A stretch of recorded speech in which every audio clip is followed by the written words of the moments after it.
आने वाले टाइम में पाकिस्तान साइड कश्मीर में कोई डेवलपमेंट होती देख रहे हैं, और वो डेवलपमेंट पाकिस्तान साइड से होगी या इंडिया साइड से? उस वक्त सामने आ रहा है जो कि अभी 370 का एक इशू सामने आया, उस पे वर्डिक्ट आया, उसके बाद से डिबेट चली और फिर उसके बाद पाकिस्तान की तरफ से बहुत कुछ कहा गया। होनी तो पाकिस्तान साइड से ही चाहिए, क्योंकि बहुत सालों से कश्मीर हमारी तरफ है, हमारी जिम्मेदारी बनती है कि हम उन लोगों का ख्याल रखें। अब जो है जो यूएनएससी है वहां पर पाकिस्तान के जो एम्बेसडर हैं उस्मान जदून, उन्होंने कुछ बात की और उसमें उनका कहना यह था कि जो इंडिया है उसको खुली छूट मिल रही है। तेल तो है नहीं, टीआईए की फ्लाइट उड़ने के लिए तेल नहीं बचा इनके पास। भाई कश्मीर को क्या बेहतर करना है, पहले अपना मुल्क तो बेहतर कर लो, अपना लाहौर बेहतर कर लो, अपना पाकिस्तान बेहतर कर लो। यहाँ पे तो कोई पहले इसको तो देख लो। बात ये कि अपना घर में आग लगी हुई है और आप जा रहे हो कश्मीर को ठीक करने के लिए। ये जो वो सही कहते हैं फिर के भाई रो रहे हैं, इसकी वजह ये है कि ये जो पोजीशन है, ये जो ताकत है, ये इंडिया ने अपनी काम से और अपनी कैपेबिलिटी से हासिल की है। इंडियन जो इस वक्त आप कहते हैं ना डेवलपमेंट बहुत ज्यादा अच्छी है। देखिए जो चीज जहाँ पे है वो उसको आप ना भी माने तो वो वैसे ही है। इंडियन डेवलपमेंट्स जो सामने आ रही हैं वो इतनी फास्ट और इतनी क्विक हैं, उसमें एजुकेशन सेक्टर का बहुत बड़ा रोल है।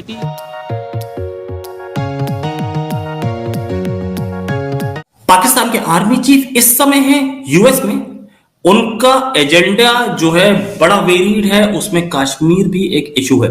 कश्मीर पे क्या बात हो रही है, और कश्मीर जिस पर अभी हमारे होम मिनिस्टर साहब ने बोला कि कश्मीर पीओके जो है वो इंडिया का है और हम लेके रहेंगे, और नेक्स्ट कश्मीरी असेंबली में कुछ पीओके के लोग भी होंगे। हमारी जिम्मेदारी है कि हम उन लोगों का ख्याल रखें जो कि नहीं रखा जा रहा, उल्टा उन्हें परेशान किया जाता है, और जो चीजें उन्हें आराम से मतलब मिल जानी चाहिए, बेसिक चीजें, वो भी उनको नहीं दी जाती। तो मेरा ख्याल है कि होना चाहिए। अगर पाकिस्तान ये चाहता है कि कश्मीर का ये हिस्सा उनके साथ ही रहे, तो फिर उनको यकीनन वहां पे डेवलपमेंट भी करनी पड़ेगी, और गल्फ कंट्रीज जैसे इंडिया लेकर आए हैं वैसे ही हमें भी लाना पड़ेगा, और उन्हें दिखाना पड़ेगा कि हाँ जी यहाँ पर भी काफी डेवलपमेंट का काम हुआ है।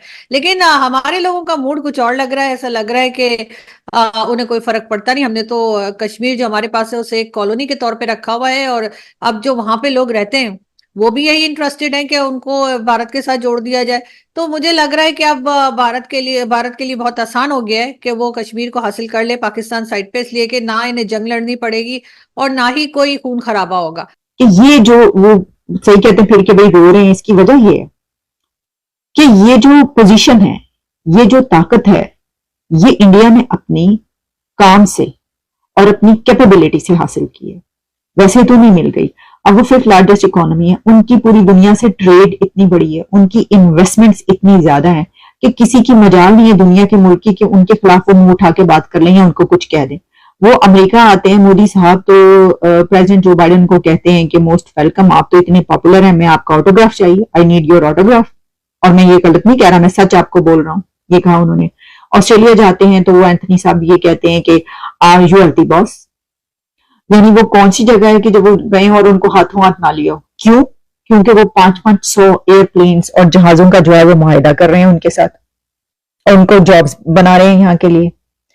और पूरी दुनिया को जब फूड का कोई ऐसा बनता है तो सबसे पहले इंडिया की तरफ देखा जाता है कि भाई इस तरफ से जो है कोई फूड की सप्लाई बंद तो नहीं कर दी जाएगी, चलता रहिए।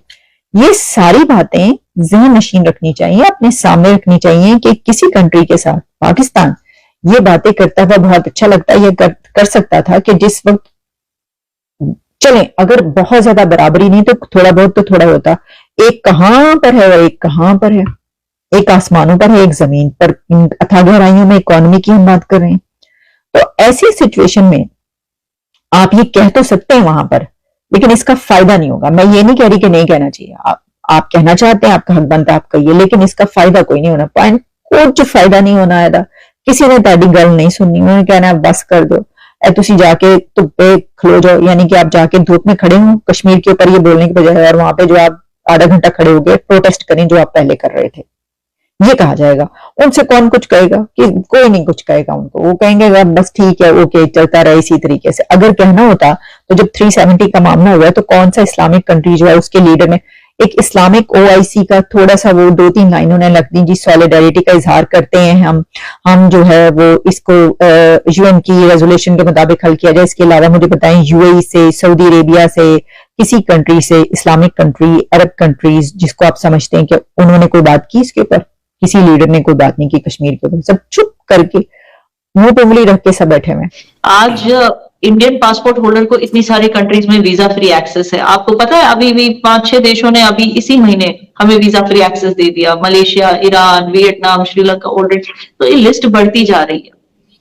आप देखिए यूक्रेन में क्या हुआ, एक पाकिस्तानी बस में जो पाकिस्तानी स्टूडेंट्स जा रहे थे उनको इंडिया का फ्लैग लगा के निकलना पड़ा, तब वो वहां से निकल सके जब यूक्रेन में फंसे थे वॉर के समय। इसका क्या मतलब है? क्या हम कश्मीरी ये सब देख नहीं सकते? क्या हमें पता नहीं है कि ये लोग इनफैक्ट इंडियन होने का दावा करते हैं फॉरेन कंट्रीज में जाके ताकि इनको पर्क्स एंड प्रिविलेजेस मिल सके? तो हम क्यों खुद को गिराएंगे? हम क्यों खुद की बेइज्जती कराएंगे पाकिस्तान के साथ मिलके? लेकिन ये बात सच है कि कश्मीर में कुछ ऐसी तंजीमें थी और शायद उनके कुछ पपेट्स अभी भी जिंदा हैं, क्योंकि गिलानी साहब तो उनका तो इंतकाल हो गया, लेकिन कुछ ऐसे पपेट्स हैं जो पाकिस्तान से पैसे लिया करते थे जब फंडिंग आती थी। वो अभी भी चाहते हैं कि अफरा तफरी रहे, लोग भारत से नाखुश रहें, वो अभी भी चाहते हैं। तो ऐसी कुछ घटनाएं होती हैं, जैसे कि जब इंडिया पाकिस्तान मैच हो रही है या इंडिया ऑस्ट्रेलिया मैच हो रही है तो पाकिस्तान के नारे लगाए, जबकि पाकिस्तान खेल भी नहीं रहा है। लेकिन फर्क ये है कि जब 1983 की मैच हुई थी तो पूरा स्टेडियम इंडिया के खिलाफ चीयर कर रहा था, लेकिन आज जब इंडिया ऑस्ट्रेलिया की मैच थी तो सिर्फ 7 स्टूडेंट्स, जबकि 700 इंडिया के साथ। इसमें असल में होता यह है कि बाजुका तो वो सामने आ जाते हैं और अगर उसमें सक्सेस ना हो तो बाजुका वो सामने ही नहीं आते। और कुछ चीजें जो कि आपको हमें नजर आ रहा है कि निगलेक्टेड है, जो आपको भी पता होगा मुझे भी, कि ये चीजें हो ही नहीं रही। ठीक है, आप कश्मीर के हवाले से जैसे कि आपका एक फोकस है, तो कश्मीर के हवाले से जैसे मैंने पहली बात की थी कि वहां पे एजुकेशन सिस्टम हमारे से स्ट्रॉन्गर है, उनकी साइड पे भी और हमारे कश्मीर में भी। इवन आई नो, यस, हमारे पास कुछ स्टूडेंट्स वो कश्मीर के हैं और वहां के स्कूल्स की वो उनकी इंग्लिश का standard that is more good. ठीक है, वो उस पर फोकस करते हैं। ठीक है, उसका फायदा क्या है, उनका एजुकेशन वहां पे बेहतर है। कुछ स्कूल्स जो है वो नहीं कर रहे होते, वो ऑब्वियसली वो हमारे पास भी 1-2 स्टूडेंट आए थे वहां से, उनका नहीं था।